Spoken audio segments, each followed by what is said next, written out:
பசி என்னை படைத்தது, உணவு என்னை வளர்த்தது. பசித்தர் மூலிகை மகேந்திரன்.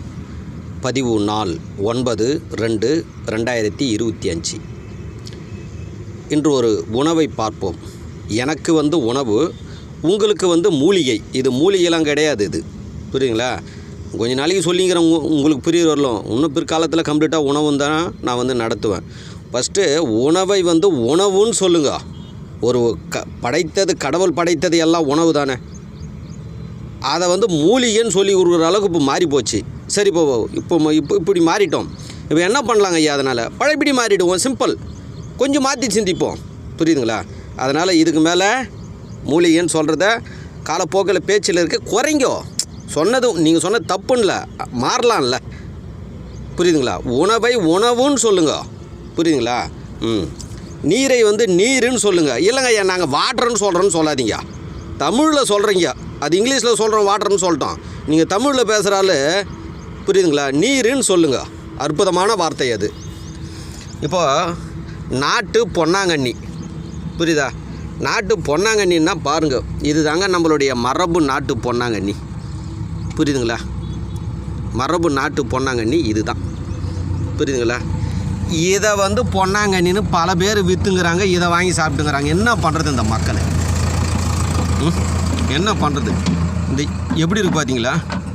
அப்படியே முள்ளாக இருக்கும். அதில் நல்லா கூர்ந்து கவனிங்க. வீடியோவை தெளிவாக எடுக்கிறேன். புரியுதுங்களா? இது தெளிவில்னா பதிவு போடுங்க, இன்னும் கிளியராக கூட காட்டுறேன். எப்படி இது பார்த்தீங்களா? அப்படியே மேலே வச்சிங்கன்னா குத்தும், சுருக்குன்னு குத்தும். புரியுதுங்களா? இலெல்லாம் பார்த்தீங்கன்னா இது மாதிரி பட்டையாக இருக்கும். இந்த பட்டையாக இருக்கிறத கூட வச்சு கரெக்டாக கண்டுபிடிக்க முடியாது. இதுலேயே ஒரு சிலது பார்த்தீங்க அப்படின்னா பாருங்க மெலிசாக இருக்கும். அது பொன்னாங்கண்ணி இலை மாதிரியே இருக்கும். அதுக்கு டிஃப்ரெண்ட்டு தெரியும். புரியுங்களா? இது எல்லாமே ரொம்ப வெள்ளை நிறத்தை காட்டும். இது ஒன்று நீங்கள் கண்டுபிடிக்கலாம். பாருங்க, வெள்ளையாக இருக்கு. இதே நாட்டு பொன்னாங்கண்ணியோட பூவை காட்டுறோம் பாருங்க. இது அவ்வளோ வெள்ளை நிறம் இருக்காது. கொஞ்சம் லைட்டாக சிகப்பு நிறம் அதில் காட்டுதா? இதை வச்சு நீங்கள் கண்டுபிடிக்கலாம். புரியுதுங்களா? இது பாருங்கள், இப்படி தனியாக கூட காட்டுறேன், கவரில் வச்சு கூட காட்டுறேன். இப்போ பாருங்கள், இது இந்த பூவுக்கும் அந்த பூவுக்கும் வித்தியாசம் தெரியும். என் கையில் இருக்கிறது இது பாருங்கள், இதை ஃபோக்கஸ் பண்ணுறேன் இருங்க. இது வெள்ளையாக இருக்கும். இது பாருங்கள், இது எவ்வளோ வெள்ளையாகுது பார்த்தீங்களா? வெள்ளையாக இருக்கும்.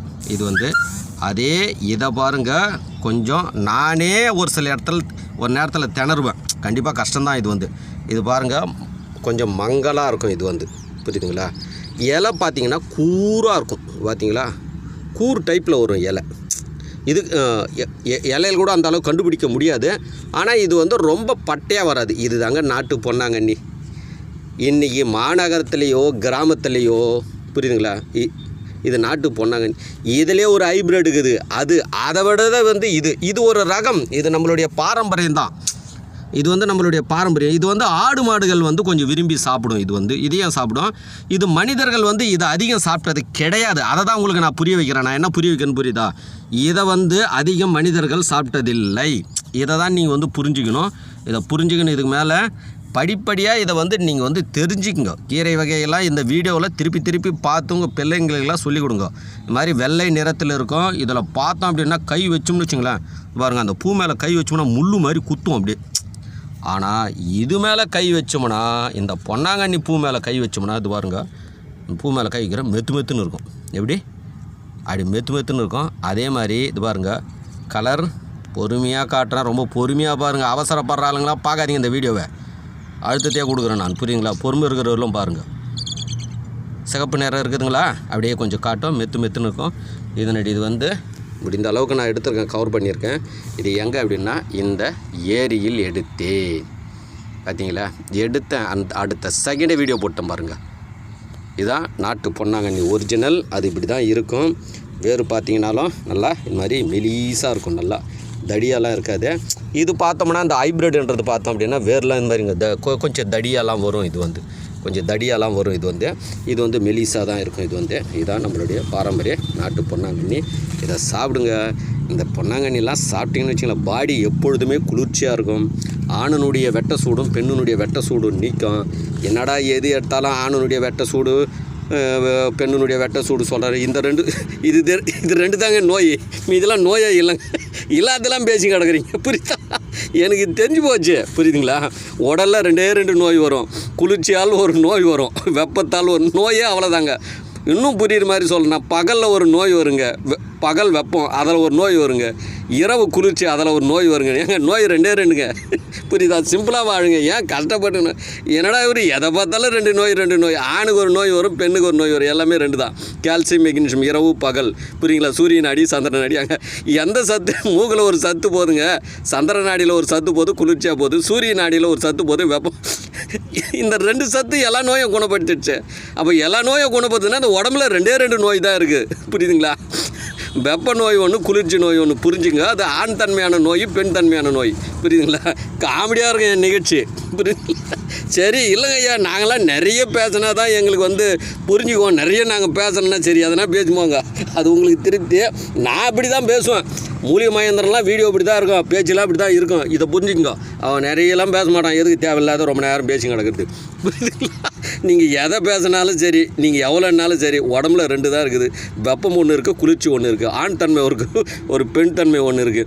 இது நீ 10 மூலிகை கொடுத்தாலும் ஆணா பெண்ணா மாற்றும், புரியுதுங்களா? அடுத்து 100 மூலிகை கொடுத்தாலும் 50 ஆண் 50 பெண்ணு. 10,000 மூலிகை கொடுத்தீங்கன்னா 5,000 மூலிகை ஆணாக மாற்றும், 5,000 மூலிகை பெண்ணாக மாற்றும். 50 லட்சம் கொடுத்தாலும் சரி, 25 1 கோடி கொடுத்தாலும் சரி, 50 லட்சம் ஆணாக மாற்றும், 50 லட்சம் பெண்ணாக மாற்றும். எதுக்கு தேவையில்லாத நிறைய பேசிங்கிறீங்க, புரியுதுங்களா? உடம்பு உறுப்பில் கூட 2 தான் எடுப்பேன் நான். எது? இரைப்பையே, அடுத்து கிட்னி, புரியுதுங்களா? இது 2 தான் எடுப்பேன், மீதெல்லாம் எடுக்க மாட்டேன். வாயில் 2 உணவு போகுது, நீர் ஒன்று போகுது, அறுசுவை என்பது இரைப்பை பலமாக இருந்தது அப்படின்னா இது இரைப்பையில் உள்ள சத்துக்கள், இது ஜீரணங்கள் நடந்து சிறுங்குடலில் சத்துக்கள் பிரிக்கப்படும், புரியுதுங்களா? வாய் வழியாக ஒன்று போகுது, அடுத்து மூக்கு வழியாக ஒன்று போகுது. மண், நீர், நெருப்பு, காற்று, விண் சத்துக்கள். அதில் மண் சத்து வாய் மூலிமா போகுது, மூக்கு மூலிமா ஏங்க 2 தாங்க போகுது சத்து. வாய் வழியாக ஒன்று போகுது, இதுதான் மூக்கு வழியாக போகுது. அப்போ வாய் வழியாக போகிறது ஒரு நோயை குணப்படுத்துது, மூக்கு வழியாக போகிறது ஒரு நோயை அப்போ 2 நோய் தானே இருக்குது. சம காமெடியாகுது இல்லை உங்களுக்கு? ஐயா, உலகத்தில் இது மாதிரி ஒரு விளக்கம் கொடுக்கலங்க ஐயா. உங்களை மாதிரி விளக்கம் கொடுத்தா நாங்கள் சிம்பிளாக வாழ்ந்துருப்போங்க ஐயா. ரொம்ப கஷ்டப்பட்டு வாழ்ந்துக்கிறோம். சரி, இப்போ என்ன ஆகுது? இப்படி ஒரு மாற்றத்தை வானமும் பூமியும் உருவாக்குச்சு. வானத்துக்கு பூமிக்கு நன்றி சொல்லிவிட்டு நீங்களும் மாறுங்க, நீங்களும் சிம்பிளாக பாடம் எடுங்க. நன்றி, மகிழ்ச்சி. இது சம்மந்தப்பட்டது சந்தேகம் தான் தொடர்பு கொள்ளுங்கள். 8939238922. பசித்தர் மூலிகை மகேந்திரன். நன்றி, மகிழ்ச்சி.